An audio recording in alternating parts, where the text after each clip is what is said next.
Hi, my name is Eric, and this is a presentation on photographing creatures in captivity. Focus issues. Make sure you have a lens that has mild to serious telephoto abilities. 70 to 200 or 80 to 300 zoom will be plenty.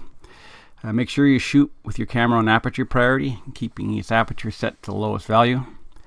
Combination of long lens with minimum shutter aperture will give you nice autofocus backgrounds. Since the combination has such a narrow focus, use central point focusing. When I do this, what I do is I put it on the face of my subject and push my shutter down halfway to lock focus, and then I reframe. Making sure that your head and especially the eye of the animal is always in focus. I don't like to use multiple zone autofocus.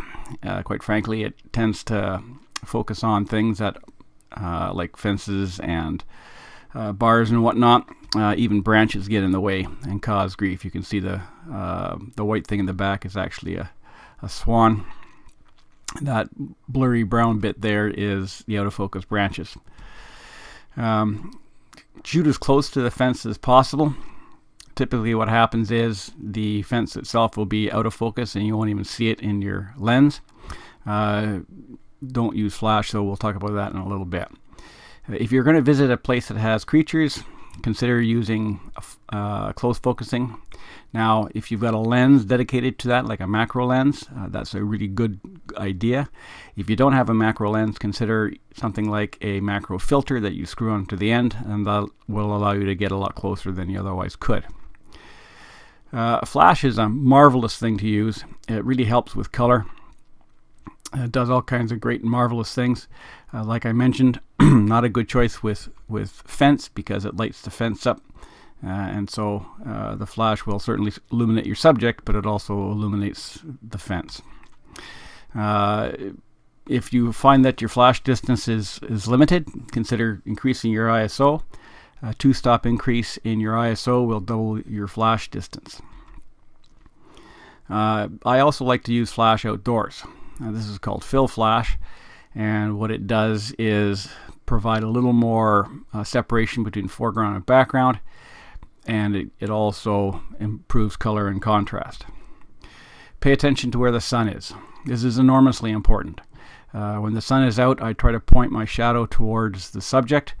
Generally what that means is that the sun is at my back, and I will go a little bit left or right of that as need be, but the further I go, the more the shadow ends up affecting the image.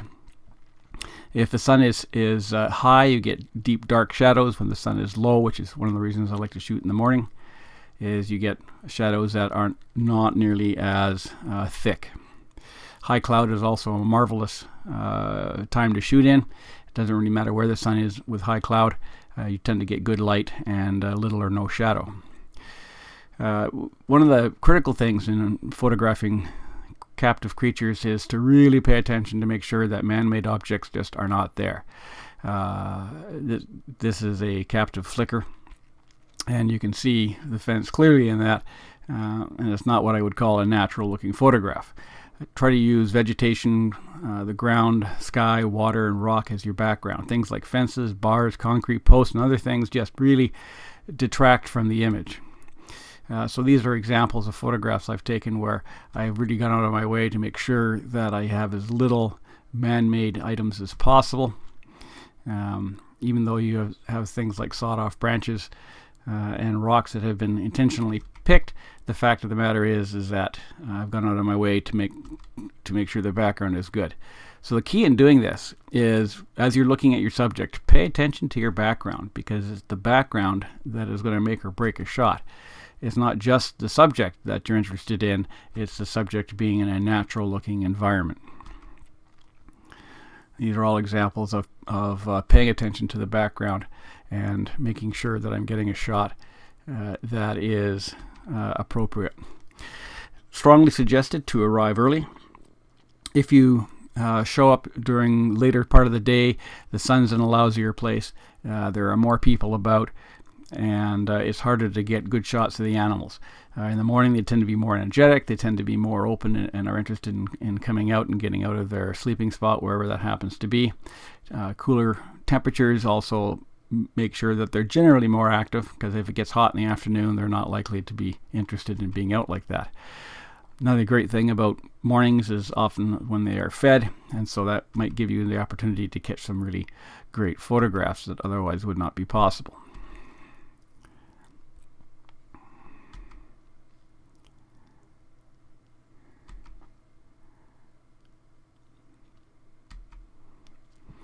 Sometimes when I'm out photographing creatures in a zoo, I'm going to come across situations where you just can't help but have backgrounds that are artificial, and that's going to happen. It doesn't mean that you can't get good shots. It just means that it may not be quite as natural looking as you might like.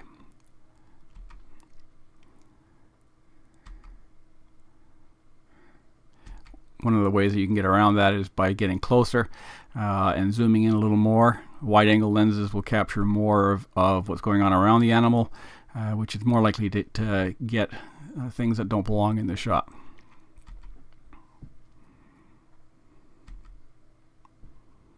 These are all taken inside various different zoos. I visited a few of them. I haven't been to all the ones I want to go to, but at some point that opportunity will come.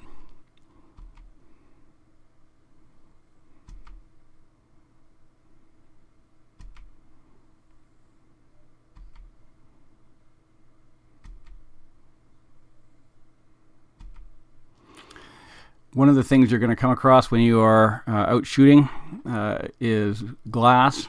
Now, sometimes creatures are kept in glass terrariums. Certainly when you have an aquarium, you're going to have glass. You're not going to get around that. So the issue then is, how do I photograph with flash? One of the important things to keep in mind is you want to avoid flash and glare. Now, you can shoot without flash. That's possible. There are certain situations about that I'll address in a bit. One of the things that I do when I'm shooting in aquariums, if the creature is still, I keep my vibration mitigation on. But if the creature is moving, what I will typically do is pan the creature as it goes by, and I'll turn off my vibration mitigation devices on my camera or lens, and that will allow me to pan successfully. Otherwise, you end up with a little bit of blur or something like this that you could not have if you pan successfully with VR off. I use flash. The key about using flash is, first of all, you want to put your camera right on the glass, so it's physically touching the glass. The second thing you want to do is, if possible, you want an off-camera flash, so a dedicated flash, which is either connected through a tether or is connected by wireless, is wirelessly connected. And I actually take it off and put it against the glass as well. I set my flash to wide angle, and that allows me to have a really broad coverage, so when I'm taking shots, I know I'm not going to get dark zones. These are all done with that in mind.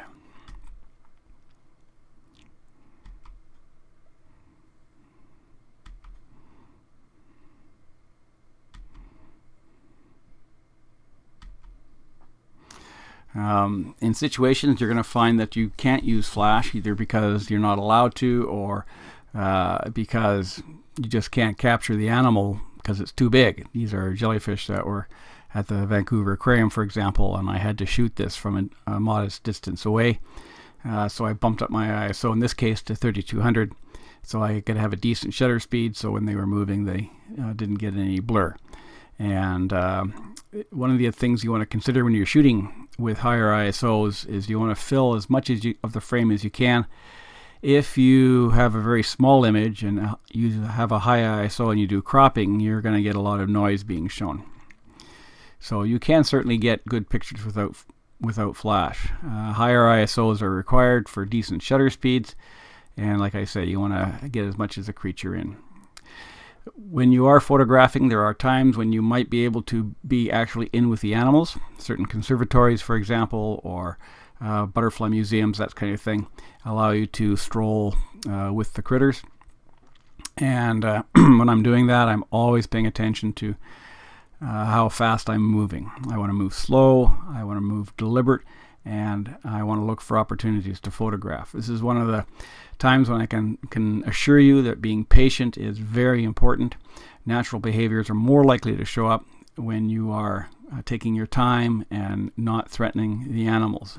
They are much more likely to become accustomed to your presence. If you've got a long lens and you're patient, you can get some amazing photographs.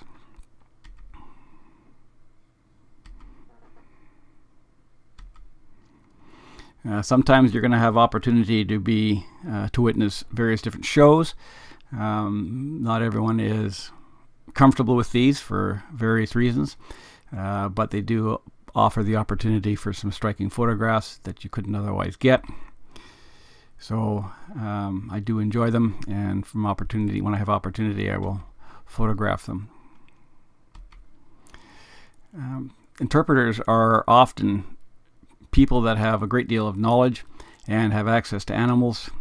If I find somebody that is going to provide an interpretive session, I really go to my way to listen to them and to witness and to participate where I can. Sometimes you're even given great opportunities to be involved with some of the animals. Typically, it's a rare opportunity. I can't say I've done this many times, but I'm always thankful when the opportunity happens. Thanks so much for watching this. I hope you enjoyed it. Take a look at my website or email me with a question or thought. And I appreciate you taking the time to watch this. Bye.